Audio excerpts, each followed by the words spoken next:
Hello, everyone. It's a little after noon.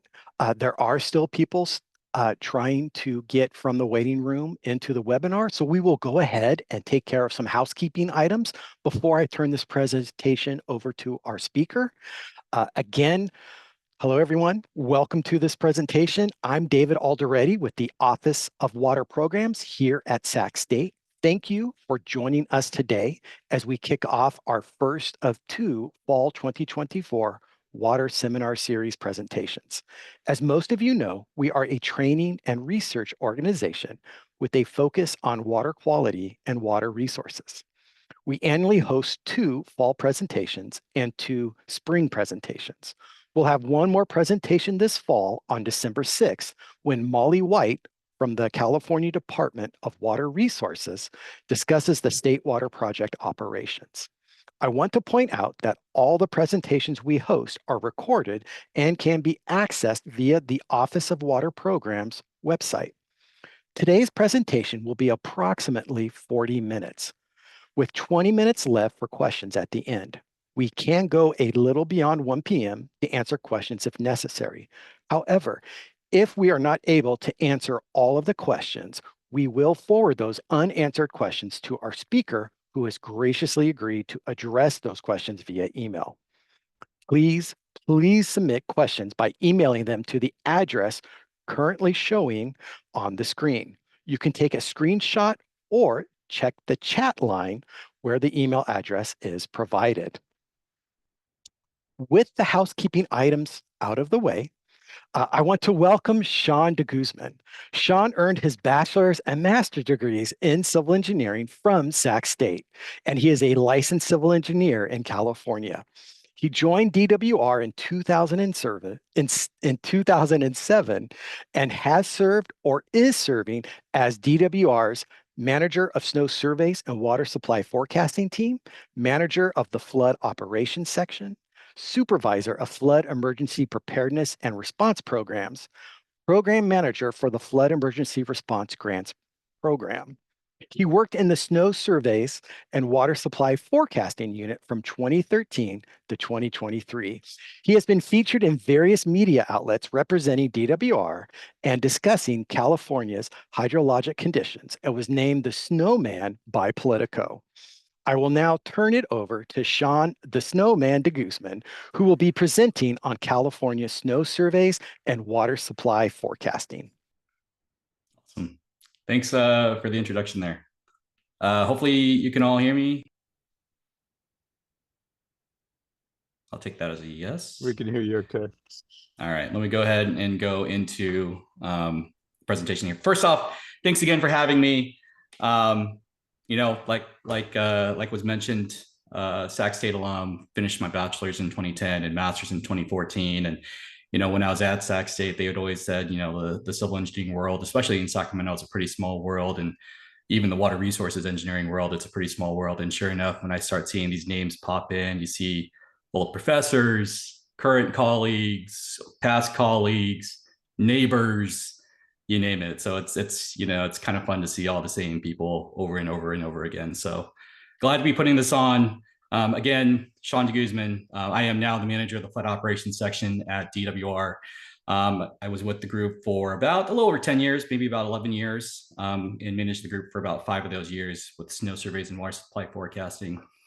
Still near and dear to my heart, and just right around the corner from me. In fact, one of the folks that's still in the group I saw was also here. So glad to have them on board. So, all right. So first off, I'll be covering basically California snow surveys and water supply forecasting, how this all works. It's always one of those really weird concepts that I remember asking Dr. Marion about when I was doing my underground. He said, "Oh, there's a whole PhD and stuff that people kind of devote their whole lives to." And well, here I am, kind of did some of that, I guess. Not a PhD though. Anyways, a quick overview of what I'll be covering. I'll be covering a few different topics here.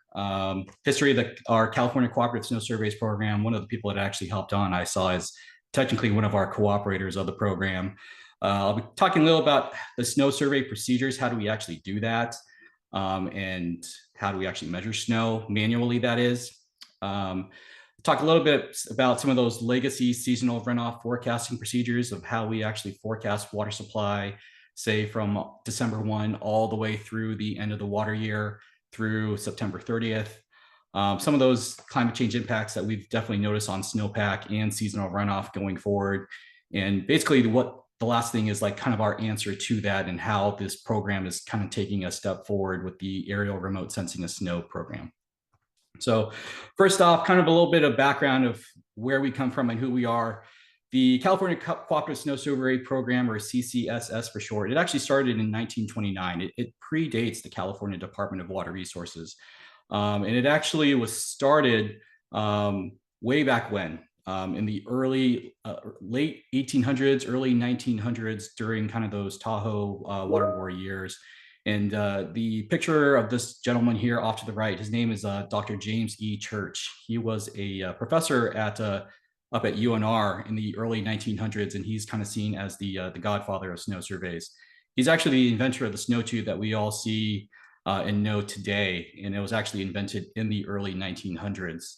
And one of those things that everyone was just kind of curious of, how much water do we have in the snowpack? How much water can we expect to fill up here in Lake Tahoe?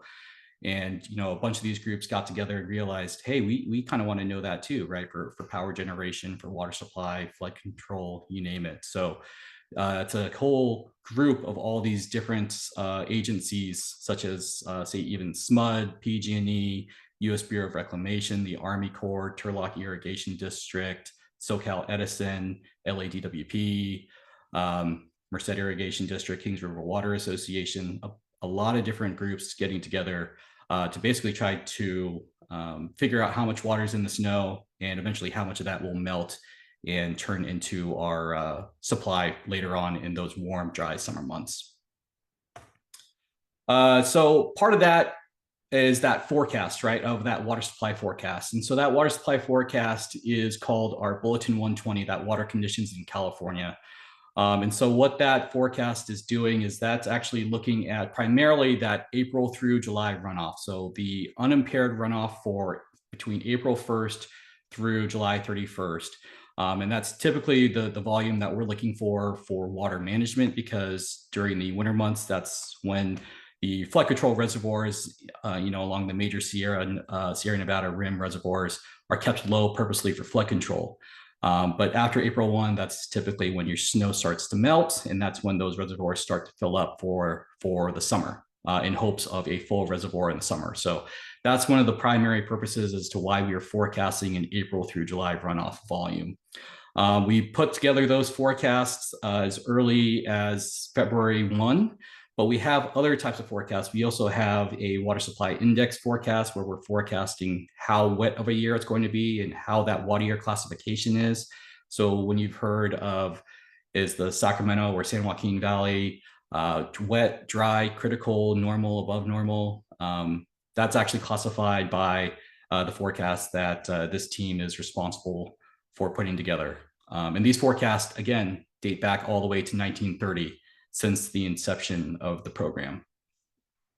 Those forecasts are also updated on a weekly basis for the most part right now, typically through the end of the snowmelt period or as conditions are needed. For example, like this is what we did in 2023. We were forecasting April through July runoff all the way through the end of June. So you can imagine for those months that we're trying to forecast, we had already kind of observed almost 3 of those. All right, kind of moving in kind of the snow survey procedures here in terms of the data collection, the snow courses. So these are various photos of myself measuring snow over the years.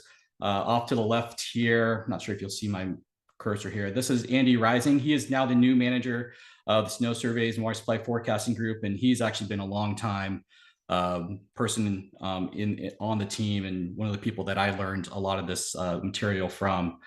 So he now oversees the group and is basically the face of the snow surveys nowadays. This person here holding up the scale here, that's Jacob Colin. He is also on this call and one of the big pushers as to where we're going with the future of this program. And just want to kind of give him a shout out because he's really been big on getting a lot of these dashboards and things that I really want to kind of share with you all. So in terms of some of the actual procedures here, we do have a snow survey procedure manual. This was put in coordination with the UC Berkeley Central Sierra Snow Lab. So we all know Andrew Schwartz is up there now, but prior to that, there was Randall Osterhuber, and he helped put this together for us. And there is a link to it. We have it on our website, but it's actually in the process of also being updated, since it hasn't been updated in a little over 10 years now. But it essentially tells us how to measure snow and really document that for more of a training purpose. Again, we've been measuring snow the same way since the early 1900s when it comes to boots on the ground, field verification. And it's the tried and true method, and is always kind of seen as the basically just that verification method. That is the trusted method. In terms of our snow courses, the way that kind of works is that we have these snow courses that are scattered throughout the state of California. There are roughly 260 different snow courses here in California, mostly within the Sierra Nevada and Southern Cascades. At a time, there were some snow courses that were developed in Southern California, but those have since been abandoned. But these snow courses, these are maps you can see. For example, this is the Phillips snow course map here shown. This is the snow course that's always measured, that's shown in the media because it is so close to the road and easy for media to get out there. If you've never been out there, if you've ever driven along east on Highway 50 towards South Lake Tahoe, you've driven right past it. It's basically right there behind that sign for the Sierra at Tahoe resort. Right in there, there's a little field in there where this family that's been there for generations has graciously let us use their field and let media trample on their field a few times a year. And so the way these snow courses work is they've been designed so that we are measuring snow in these same exact points every single month during the snow season, so that we could put together a running list of and statistical relationships based off of that any given month, any given year, dating as far back as possible. Our manual snow course data is the longest running climate record that we have in Sierra Nevada. So it is a climate record that a lot of people like to get their hands on. So for example, this snow course here at Phillips, there are 7 different measurement points here, sample points, 1, 2, 3, 4, 5, 6, 7. You can see here where we start measuring. You can see the distances in between each of these. So we try to get as close as possible to that location. So again, we can actually know that we're measuring snow in the same location every single time. So when we do that, we use these snow tubes. And so this is also known as a federal snow sampler. They actually do come apart. You'll see them in different sizes, but each snow tube itself is about 30 inches long. And you can kind of see the couple here, and they actually screw on together. On the outside, what a lot of people don't see, and one of the reasons why I really like this photo, is you can kind of see a close-up of the outside of the snow tube, which is a lot easier to describe. So on the outside, you can see these different markings. That way you can actually see the snow depth, like how deep is the snow? Because that's one of the things we're after, but not really what we're after, because again, we're curious about how much water, not how deep it is. So on the outside, we measure the snow depth by looking at, basically, we drive it as far down as possible to the ground. We want to be able to do that to make sure that we ensure a full column of snow, that we get a full core of snow. And you want to see evidence of any type of basically forest litter. You want to have some type of little ground, soil, grass, anything of that sort, to make sure that you've fully penetrated that pack. Again, here's Andy Rising, the new manager of the group. And so that's how we measure snow depth. In terms of determining the snow water content, the way we do that is we use these scales, and essentially they're just these spring-loaded scales that are calibrated so that knowing the density of water, we're able to determine that 1 inch of snow water equivalent is basically 1 inch on the scale, kind of a thing. So these snow tubes are manufactured by various metal workers, by a manufacturer out of British Columbia. And so since we know the diameter of the tube, we know the density of water, we can actually get the actual inches of snow water equivalent or snow water content. And snow water content, for those of you not familiar with it, I'll also say SWE. SWE is the amount of water contained within the snowpack, right? That's the number that we're really after, not necessarily the snow depth. And so by doing that, we're able to see how many inches of snow water content there are there. So I'm kind of looking on at this. I can almost see that that's probably somewhere that looks like it's quite a bit. So if you were to read that, something like 50, 60, 70 inches there, you can think of that as almost like an accumulated 70 inches worth of precipitation kind of a thing. But the way we actually do this is we'll actually weigh this snow tube when it's empty, so with no snow in it, and then we actually measure the sample. When we pull out the sample, there will be snow actually inside of the tube. So the coring of the tube will still be inside. And that's why there's these slots inside the tube. So you can actually see how much snow is inside the tube. And that's what we call our core sample. When you pull the snow tube out, that core sample will always be slightly less than what the actual snow depth is. So for this example, I would say this snow depth would be, these are about half-inch markings. So this would be, was that 88? We'll call this 87 inches of snow depth. We'll say that the core is probably somewhere around 80 inches of core inside of the actual snow tube itself. So the thing is, when we weigh it, we'll weigh the snow tube completely empty, and then again we'll weigh it with snow inside of it. We're able to take the difference off of this scale, and basically that difference tells us how much water is in that snow core in the pack at that specific location. Here's actually just a shot that I always kind of find interesting and kind of a fun shot. Another couple shots of myself and my colleague Jacob Colin, who's on this call as well. This is at the Devil's Postpile site where we have a hydromet station out there. If you've ever been out to Devil's Postpile, this is out in the San Joaquin drainage, San Joaquin River drainage. Basically, if you're in Mammoth Lakes, you kind of drop into the backside there, back behind Mammoth Lakes in the Devil's Postpile. And you can kind of see here, this was an image that that was taken on March 31st of 2023, right near the time when we were at peak snowpack. And so there is a snow course out there where we were measuring, but there is also this automated weather station where it is also measuring snow depth and snow water content. But you can kind of see where we are standing on top of the snow. You can see where for example, these are temperature sensors. And then you can actually see where those temperature sensors are when all that snow was gone. What is that, 6 or so months later? One interesting and cool thing about this position was that this snow course is typically measured by the National Park Service, but unfortunately, due to just how deep the snow was and how dangerous it was, the snow course is typically accessed on backcountry skis. But with all the avalanche danger, the National Park Service wasn't willing to risk it. So they asked us if we could get out there.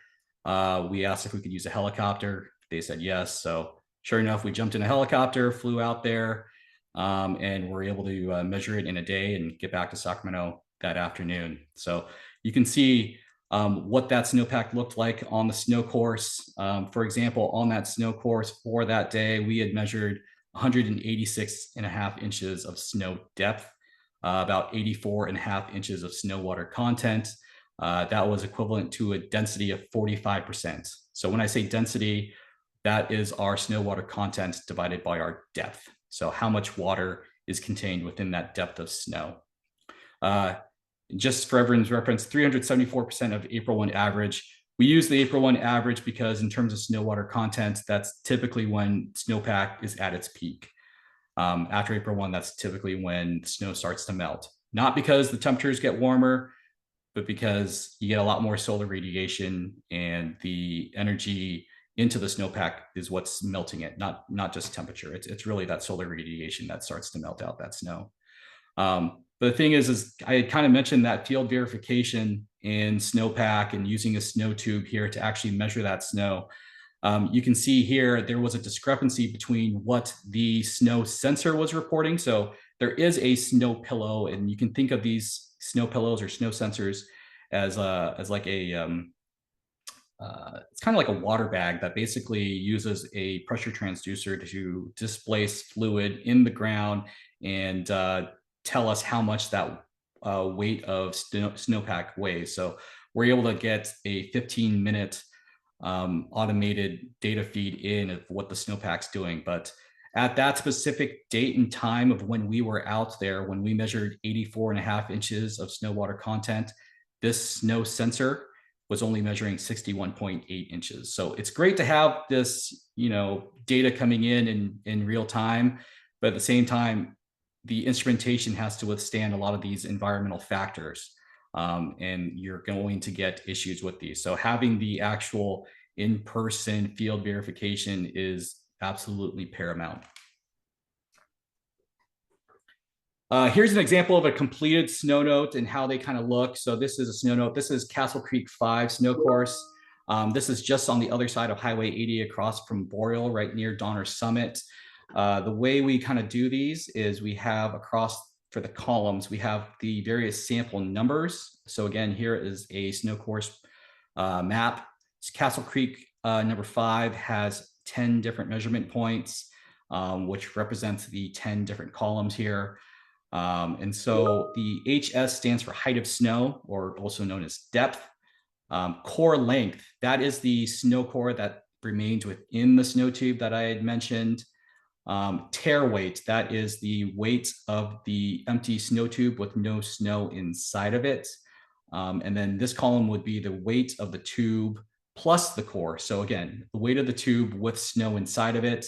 So then this SWE value here, right, snow water equivalent or snow water content, would just be a simple subtraction of weight tube plus core minus tare weight. So 157 minus 120 gets you 37. So that's 37 inches of snow water equivalent is what was measured here on February 26th of 2018. So this would have been during the March 1st survey of 2018. Probably should have mentioned that early on, but these snow courses are measured typically between January 1 and about May 1. So anywhere between 4 to 5 times a year. Some only measured once or twice, but it's only done typically kind of right around the first of the month. So for example, April 1 being our primary month to actually measure, we measure 7 days prior to the first and up to the third day of that month. That way we kind of have a first of month condition. I'll mention this too. So when we're out in the field, to ensure that we actually get a correct sample and make sure that we're actually getting a good measurement, we do a simple calculation where we divide our core, so right, the length of the core inside of the tube, divided by our depth. And the rule of thumb is to always have that number be greater than 80%, because if it's less than 80%, then that means you don't actually have a full snow core under, basically you're not fully measuring that column of snow, right? There could be air pockets in the snow. There could be a big old bush in this somewhere buried underneath there. And so your numbers will be a little bit skewed. So if we get that, if we have a core to HS ratio less than 80%, we typically what we'll do is we QC the note, we'll throw out that sample, and then we'll average it out based off the number of good sample points. And then you get the actual snow water equivalent and depth for that snow course. So for example, on this one, this was measured to have 42.5 inches of snow depth and 14 inches of snow water equivalent. So let's try this. I don't know if anyone has their phones out. I was going to do a quick Mentimeter. So go ahead, take your phone out, scan the QR code. It should take you to our little Menti quiz. I'll give you all a good, I don't know, 15 or so seconds to try to get into this. And I am going to see if I can somehow switch over to this here on Menti. Let's see if this will actually work. Hopefully, are you still seeing this all? Yes. Okay, let's try this out.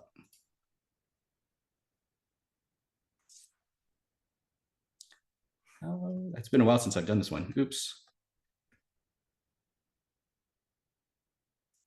Oh, there you go. People are doing it. So there's an error on the snow node on the right. Review it and determine what the rounded average snow water content should be. So this is actually a real snow note that was submitted. This is the Silver Lake Snow Course in the American River Drainage Basin. If you're not familiar, that's basically along Carson Pass, along Highway 88, right in there. And as you can see, what's going on here, which a lot of people have already come across, is 9 people so far, is if you look at, let's see, which one is it? Sample 2 here, their core to HS ratio was actually 78%. So what you're seeing here is that the core that they actually got out of the snow tube was only 84 inches. However, the depth here was 108 inches. So they were getting quite a bit of air in that sample. And so since they were getting a bit of air in that sample, there wasn't nearly as much snow to measure. So that's actually going to skew your numbers. So you basically go back through, line out that line, re-average these out. So instead of having 47.5 inches of snow water equivalent here at this course, you're actually going to have 48 inches. So great work. All right, let's come back to the slides.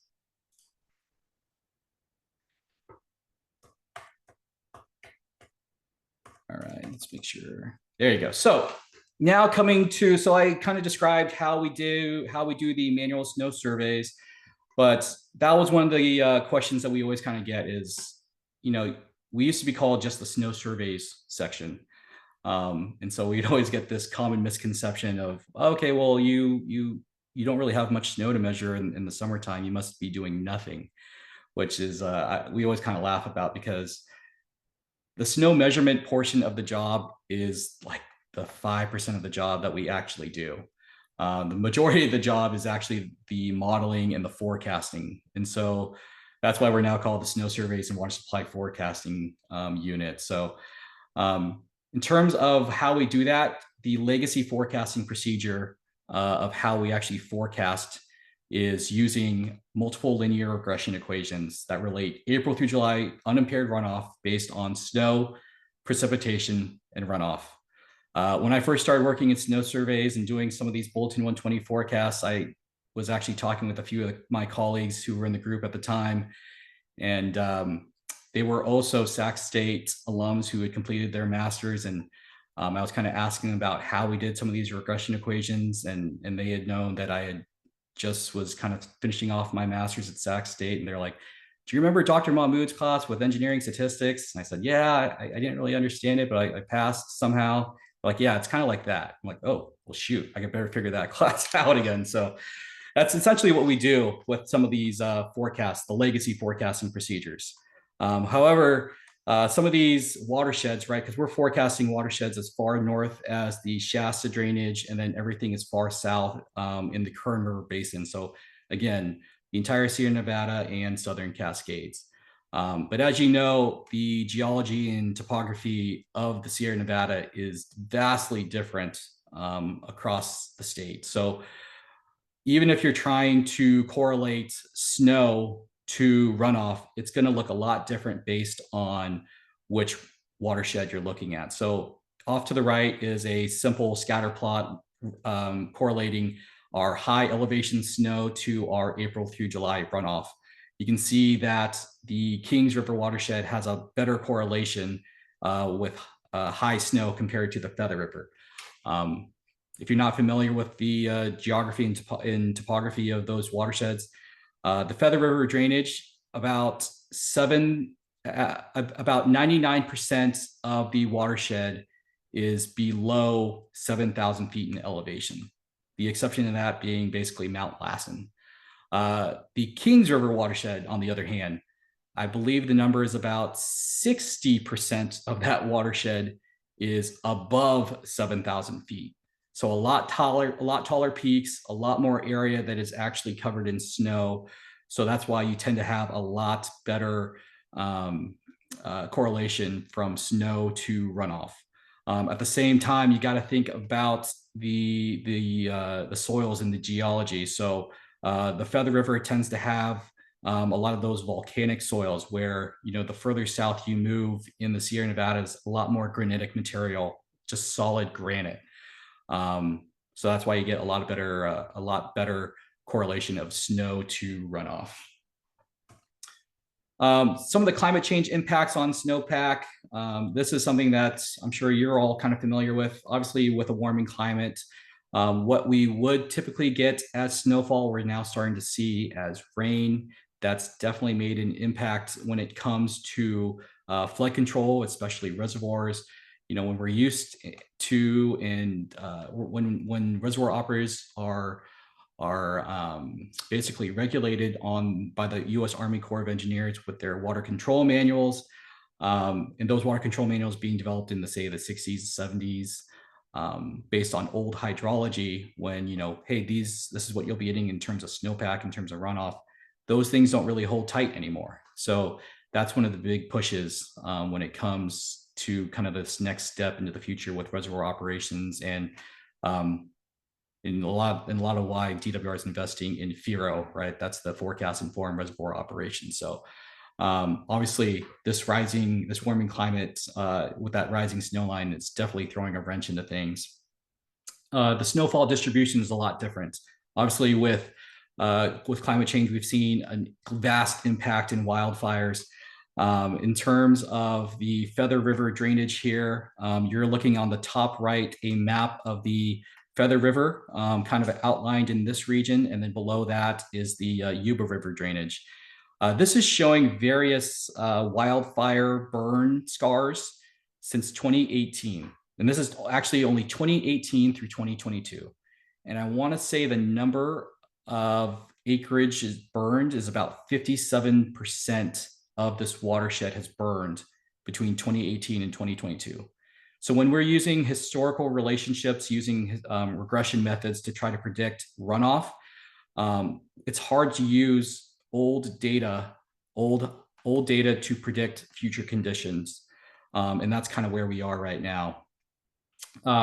Obviously, with a lot of these burned watersheds, you start to get a lot of this just kind of black carbon, right? The soot on trees, and that's making the snow a lot dirtier, a lot faster. You're also having a less tree canopy, so you're not getting as much shade over the snow.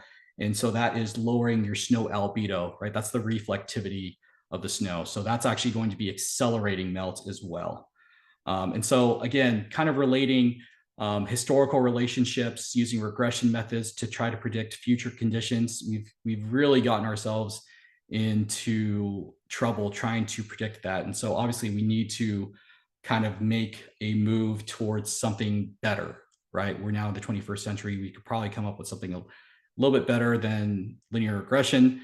It's still a tried and true method, still works, but it'd be great if we could somehow try to incorporate some type of climate change impact with our water supply forecasting. So with that, we've kind of moved forward, and this is actually a document that we've put together at DWR over the last couple of years. It's called our Roadmap for a Climate Resilient Forecasting Framework. And there's actually two main goals, and I'm only going to kind of focus on this first one.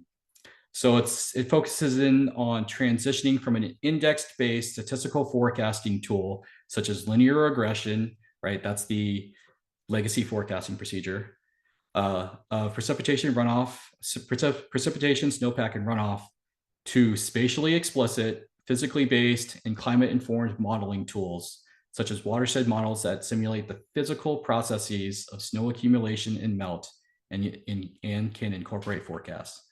And that's where the group is now. And so that's where we're really moving to. And there's been a lot of push for this over the last even decade or so and moving into the future. And there's a lot of steam going into this type of work. So with that kind of is one of our answers to this, is with our aerial remote sensing of snow program. It's a lot easier just to kind of play the video here than for myself to describe it. This is a video that we shot a few years ago at the Truckee Airport with our with our contractor, Airborne Snow Observatory. So I'll go ahead and push the play. So we've been measuring snow the same way with snow tubes since the early 1900s. And a lot of the technologies have changed since then. Some of the new emerging technologies that we've explored is the Airborne Snow Observatory, where they're able to determine how much snow is on the ground by airplane.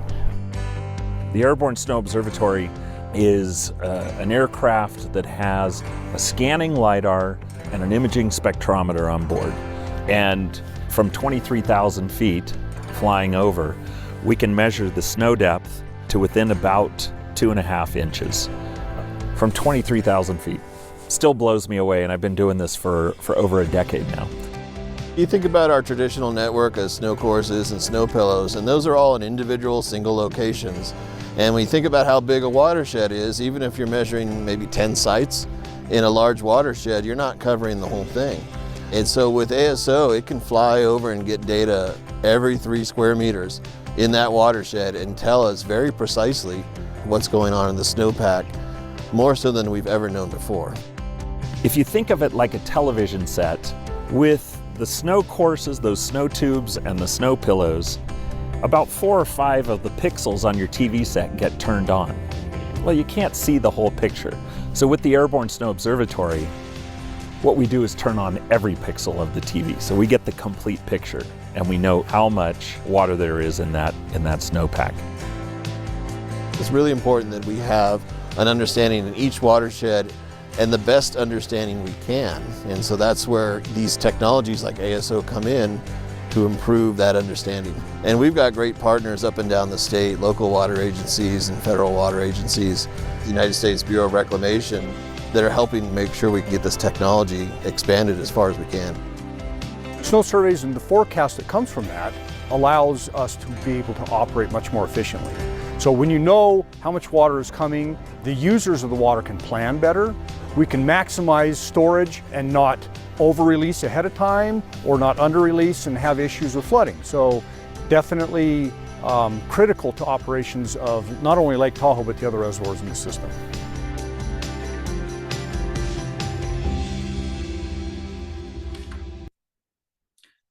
All right, so that kind of introduces the, oops, let's do that again, or not do that again. So come back to the slide. So that kind of introduces Airborne Snow Observatories and kind of where we've kind of been moving. It's actually a partnership that's originated that we had a contract with NASA JPL where Airborne Snow Observatories actually started. And so we've actually been partnering with ASO since 2013 when they were still at NASA JPL.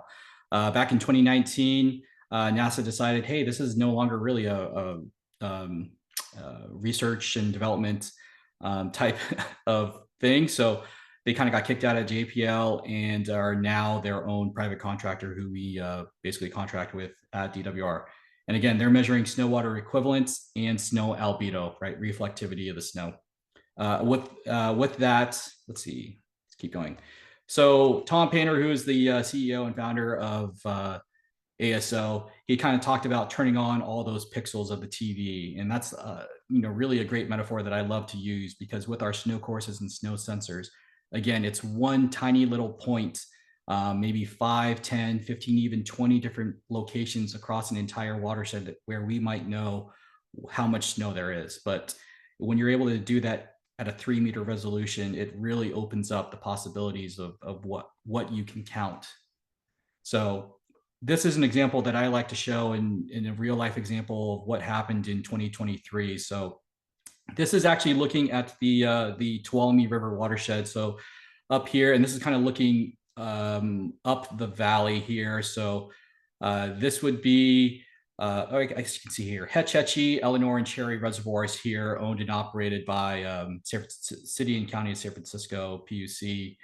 And so this is actually from the ASO plane, seeing snow depth. And really all you need to look at is the colors here. And so with the darker blue being more water and the reds being not as much water in the snowpack. If you remember in 2023, there was a really warm atmospheric river that came in right around the 9th, 10th or so of March. And so there was a really big just kind of scare across the water management community saying, this really big warm rain on this giant snowpack that we already have is going to melt all the snow, and we're going to have major flooding. But we knew that wasn't going to happen. So we actually had a flight here that was done by ASO on March 3rd, and we had another one done about 2 weeks later on March 17th. And I'm going to kind of go back and forth between these two, and you can actually see that in the higher elevations, those blues are getting a lot darker. At the lower elevations, you see those, start to get some white, right? You're actually melting out, especially right around the rim of the hedgy there. And then some of those oranges turn to more red.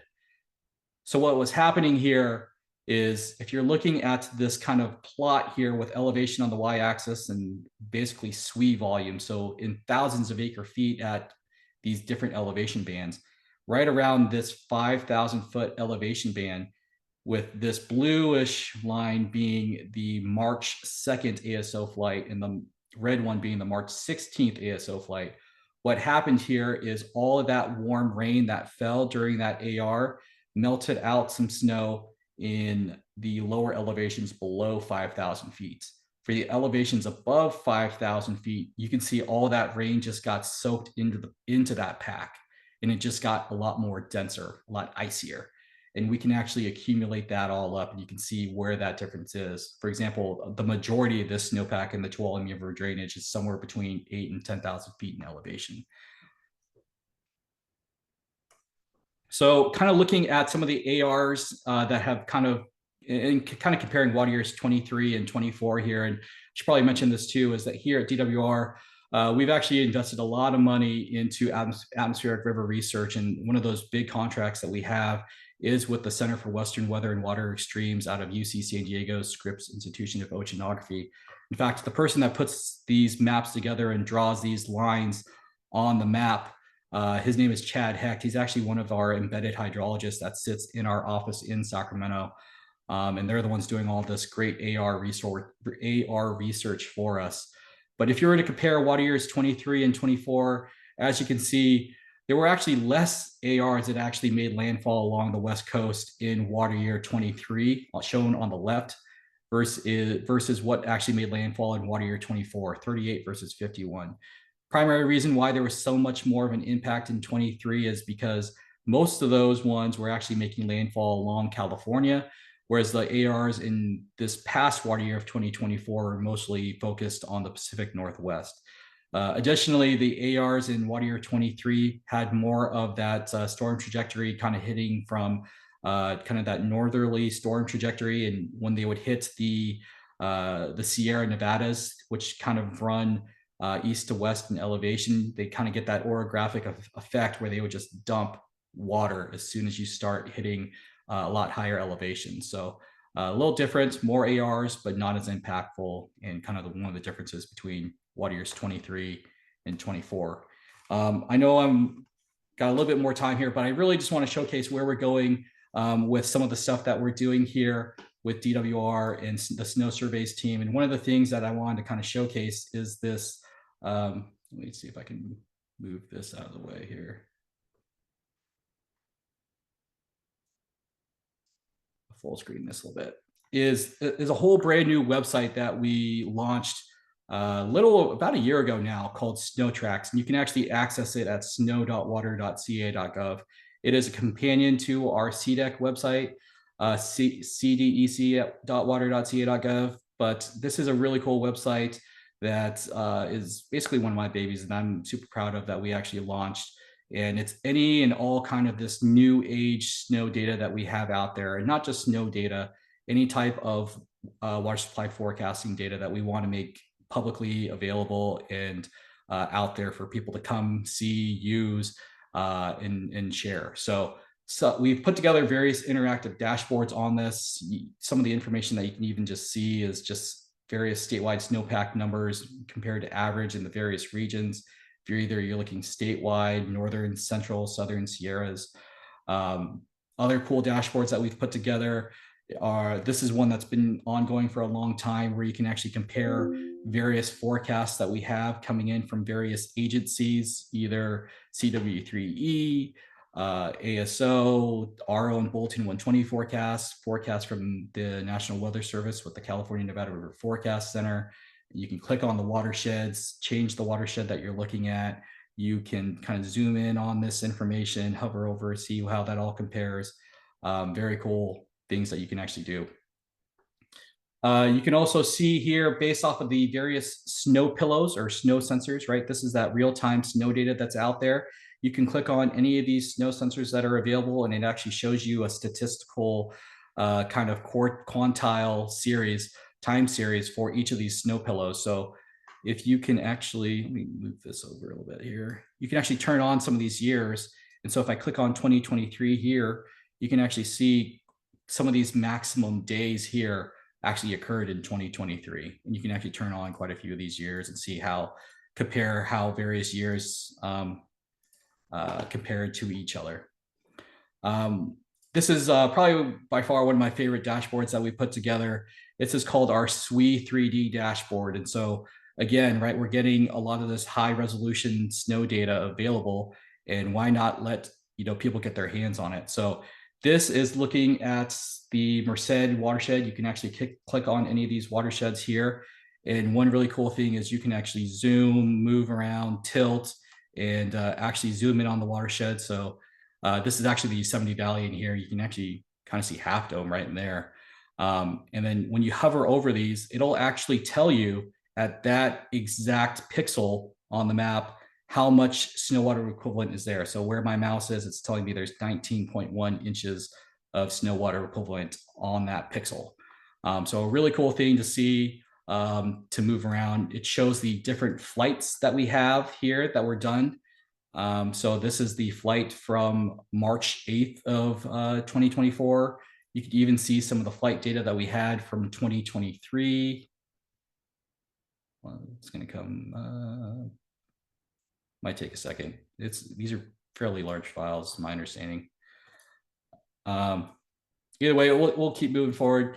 There's also dashboards that we have with our water supply forecasts with various verification. You can kind of see how good we are, right? Like I had mentioned, our forecast date as far back to 1930, forecast every single month, February, March, April, and May. And you can see relatively how much better we get in terms of percent error as we move further into the water year, with next to only 1% error for this past year, for example, on the Kings River watershed. And then this last little dashboard that we have is looking at the basin-wide snow water equivalents for the various watersheds that we have data for. So this is looking at, for example, water year 23. As we all know, water year 23 was a super wet year. For example, here, let's look at the San Joaquin watershed. So that's this little pink magenta line here. You can see how that snowpack in terms of snow water equivalent expressed as in acre feet, how much water was actually in the pack. So you can see here everything peaking again right near April 1. And so you can see here in the San Joaquin watershed, there was almost just over 3.5 million acre feet of water contained in the snowpack on April 1. To put that into perspective, the reservoir at the end of the watershed that everything drains into is Lake Millerton, and Lake Millerton is only 500,000 acre feet. So you had almost 7 Lake Millerton sitting above the reservoir on April 1. So a lot of water to move. You can see how much water was, for example, was in the Kings River watershed. 3.8 million acre feet of water in the Kings River watershed, right? We all know the Tulare Lake had its reemergence in 2023, and the Kings, Kaweah, Tule, and Kern watersheds had one of the wettest years on record, if not the wettest. So a lot of water in 23, and it's actually a pretty cool thing to be able to quantify how much was there. But that's just really all I had. I'll leave it up to questions if there are any. All right, everyone, this is a reminder that there is still time to submit questions. Please use the email address that's provided in the chat line. I think I'll go ahead and get started with a question. Sean, did the protocol or did your measurements change during the pandemic as far as how you did how you took the measurements? In terms of the protocol, a little bit. In fact, we had a scramble on that, especially. So we all started working from home in about middle of March. And that was a very stressful time because I keep mentioning April 1, right? That was 2 weeks before April 1, which is that really, really important date that we always want to capture peak snowpack. And so we had to scramble to figure out how to do that, especially across the entire cooperative program, which is about 50 or so different agencies, and everyone's going to kind of do their own thing and report the data to us.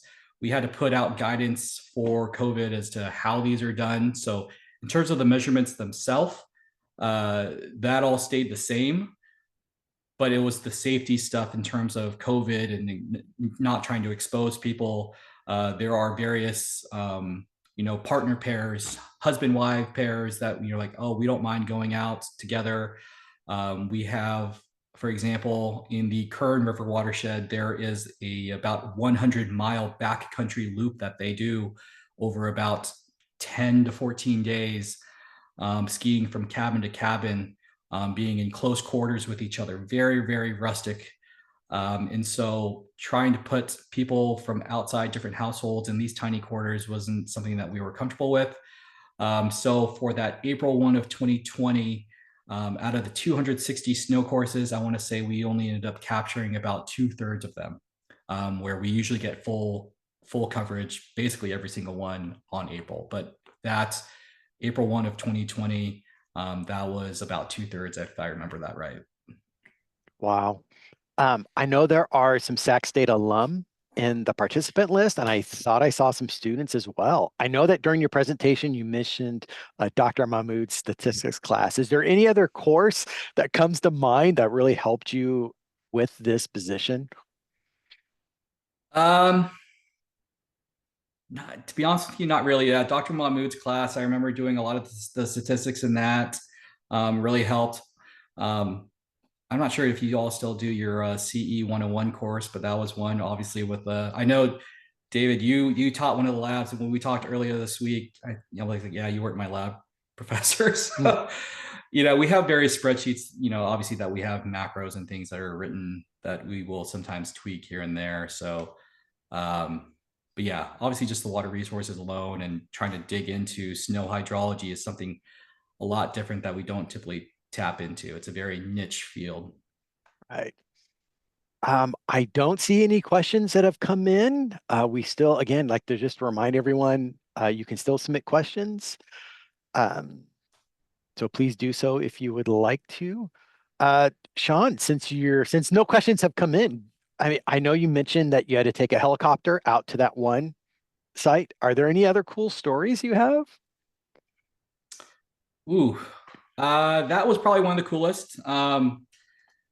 Let's see. I could mention here that the on that flight, if you didn't notice this slide here, we actually took off from the Lodi airport and flew directly to Devil's Postpile. And when they, chart the coordinates on the helicopter, you see a straight line. And helicopter pilot had said, "Oh, looks like we're going to drive right over or fly right over Yosemite. Is that cool?" I'm like, "Are we allowed to do that? Like, aren't there certain air restrictions over a national park with a helicopter like this?" I'm like, "We'll be all right." So this is actually one of the shots from that helicopter ride on March 31st. So somehow that line was somehow drawn perfectly right in between El Cap and Half Dome.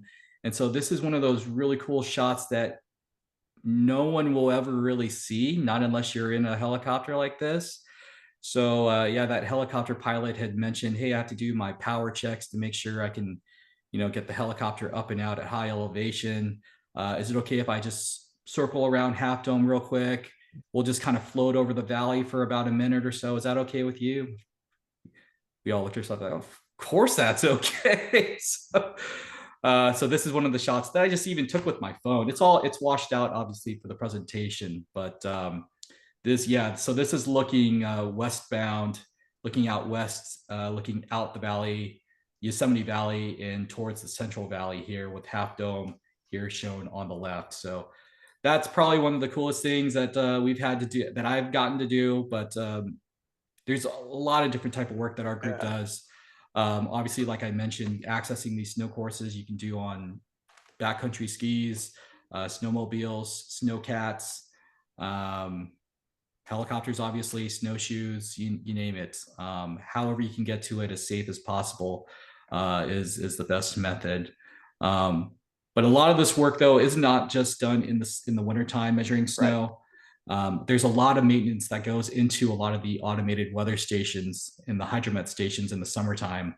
And so, for example, getting to some of those backcountry sites that are in wilderness, it's extremely difficult to do because a lot of those sites were installed even before the Wilderness Act of 64. So we could also be hopping on horses and mules and packing it in with packers, living like a cowboy style for a week or so, trying to maintain some of our sites so that we have reliable data from those weather stations. That way we can actually still forecast.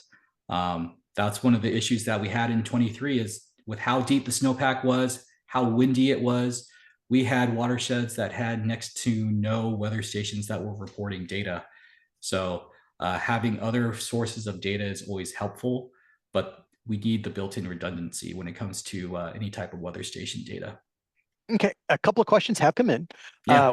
The first one is from Noah from Western Resource Strategies. With the advent of remote sensed snow surveying, do you see a time when the snow course sampling will be obsolete? I love this question. Yes. And there actually is a follow-up question Yeah. is, had no idea DWR was out doing backcountry ski trips. How do I sign up?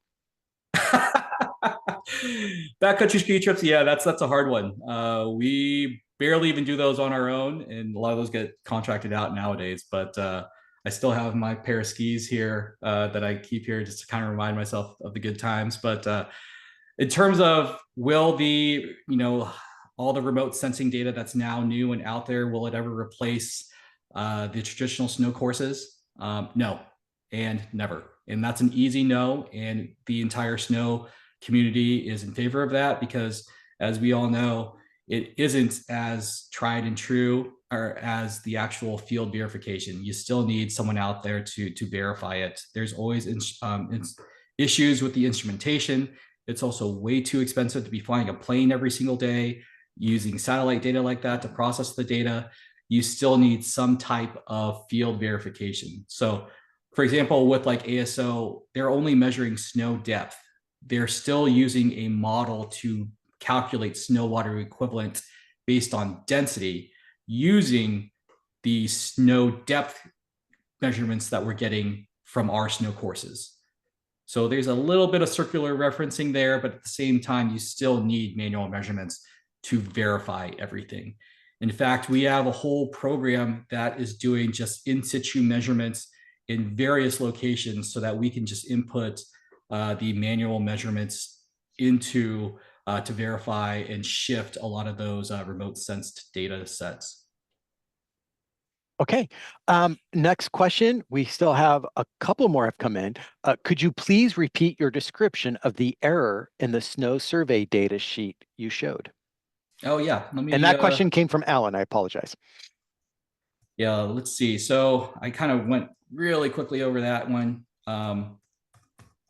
So this right here is again a snow note is what we call them here. And so this sample point here, so this is sample number 2. What ended up happening here is, as you can see, the snow depth that was measured here was 108 inches. However, the core length, right? This is the actual snow core, the core that remains inside the tube, right? You drive your snow tube into the snow. You measure the snow depth on the outside. That's at 108 inches. You then pull the snow tube out of the snow. And then when you look at that, there's a snow core on the inside of that. There's these little slots on the outside so you can see how much snow is inside. That's how we kind of measure the core. So in this example, the core was only 84 inches. When we do this core to HS, right, core divided by depth ratio, that was only 78%. So the rule of thumb that we use is 80%. You want that number to be greater than 80% because that's saying that you've introduced a lot of error into this sample because now there's a lot of air in that core. So that could be for various reasons. That could just be that there was an ice bridge and there's an air pocket in that column of snow that we didn't know about. Maybe there was a bush or a tree or something in there that was kind of creating this air void in that column of snow where we were sampling.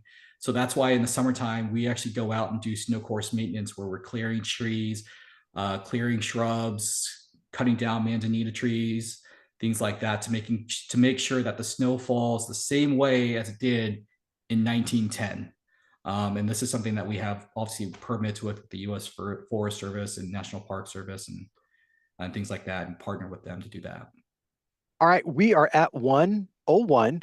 And so there's one more question. I don't know if people would like to stay on, but I am going to go ahead and I am going to read you the question, Sean, real quick. But first, Sean, just thank you for answering these questions. On behalf of OWP and just all of the participants here, we just want to thank you for taking the time to give this excellent presentation and just on a topic that really has been on folks' mind. And so we want to thank all of our listeners and just hope everyone has a nice weekend. Again, we're going to stay on for just a couple more minutes to answer the last question that has come in. So if you hop off, have a great weekend, and we look forward to seeing you at the next seminar series on December 6th. So real quickly, Sean, this came from Abby. Has Sean done measurements at those remote snow course locations? And does he like or not like to do those remote location measurements? Well, since I went into management, I don't get to go as far back as I used to. But no, there's other people that are way more fit than I that can do these types of things. One of the snow courses that our team measures is actually right off of Highway 50, off of Wrights Lake Road, so not too far from Sacramento. And that one is up to our alpha snow course. And so sometimes if there's quite a bit of snow and low elevation snow. Snow is all the way down to Highway 50. We have to park at the base of Highway 50 and then ski up roughly and climb about 2,000 feet in elevation over I'd say about 4 or 5 miles, I want to say. So it's just an uphill climb in skis. I am in no way that fit to do that, even at my fittest levels. We have other folks that are able to do that. Jacob Cohen, who's hopefully still on this call, who did a lot of the dashboards that I was showcasing. That's his kind of cup of tea. But yeah, there are some, we're kind of in this niche world where you get these data nerds, snow nerds, and just people that love snow that are also outdoorsy. And people find their niche, love it, and stay. So I don't get to do those things mainly because I can't. Yeah. All right, and that was the last question. I do want to let you know, Sean, that Alan had responded back and said, thank you for explaining the error. Want to give a special shout out to Abby, former OW peer. But again, everyone, thank you for listening on this webinar series. And Sean, just thank you again for the excellent job you did. Thank you. All right, have a good weekend, everyone. All right, bye-bye.